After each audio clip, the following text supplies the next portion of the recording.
Shalom à vous. Moi, c'est le pasteur Richard, d'autres me connaissent bien déjà.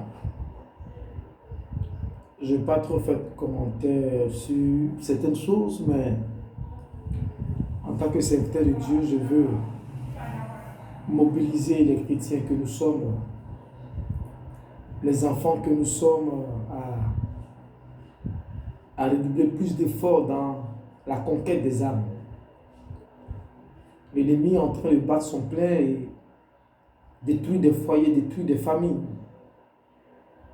Il orchestre vraiment d'énormes dégâts. Et je crois que l'Église, ou l'enfant de Dieu que nous sommes, a un mot à dire. Il a un acte à poser, il a une action à poser.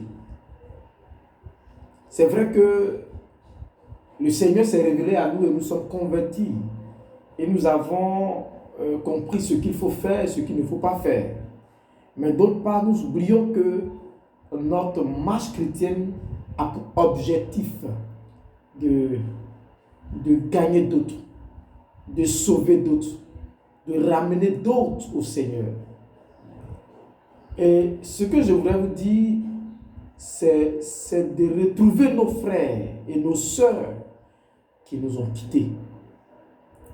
Je parle de quitter lorsque un frère que tu as connu, que tu connais, une sœur que tu as connue, que tu connais, qui quelque part a quitté la marche de Dieu.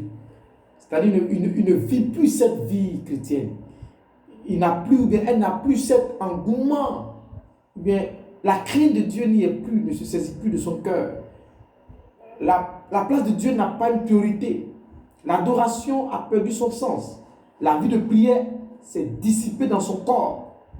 Cet homme, cette sœur, il faille que nous entreprenions des démarches afin de pouvoir les ramener au Seigneur.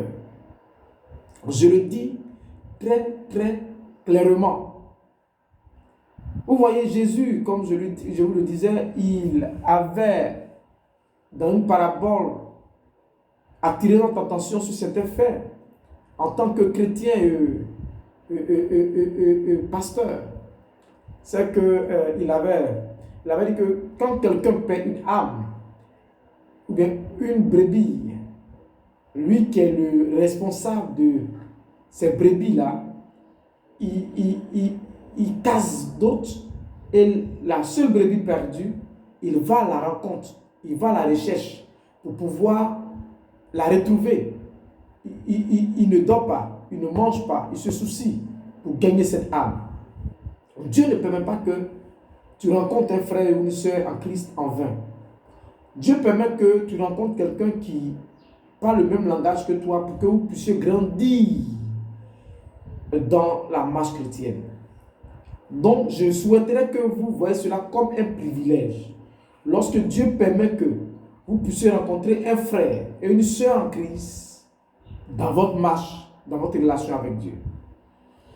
Tu trouves un frère et que tu sais que c'est un frère chrétien que Dieu a permis que vous vous rencontrez. Votre rencontre ne doit pas être vaine. Elle doit être pour une croissance, pour maximiser en vous le potentiel, pour faire de toi un chrétien aguerri, un chrétien qui est prêt à tout front.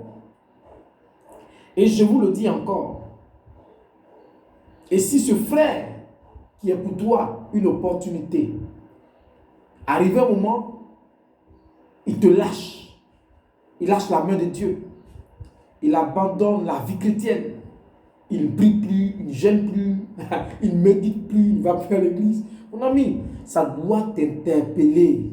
Ça doit t'interpeller. On a pour coutume de dire que le salut est personnel. Donc en disant que le salut est personnel, cela voudrait dire qu'il ne faudrait plus servir Dieu. Qu'il ne faudrait plus chercher à acquérir certaines nouvelles de ton frère en Christ. Vous apprenez que telle personne ne va plus à l'église. Pour vous, ça vous laisse indifférent. Je ne veux pas être un peu plus dur dans mes paroles. Sinon, je pourrais vous dire que vous n'avez mal fait. Vous avez très mal fait. d'abandonner un frère en détresse, une soeur en détresse, un frère qui a quitté son foyer, une soeur qui a abandonné son foyer, un frère qui a abandonné son premier amour, une soeur qui a abandonné son premier amour. Et cela importe peu l'Église. Et souvent, nous acquérons des nouvelles de ces personnes, sachant qu'il ne va plus à l'église. Et on ne lit pas, on ne manifeste pas le désir de le ramener à la bergerie. Il y a beaucoup de choses, pasteur. Frères en Christ, sœurs en Christ, nous avons du pain sur la planche. Je veux vous encourager à servir Dieu convenablement et honnêtement. S'il vous plaît, je vous le dis, faites-le, c'est important.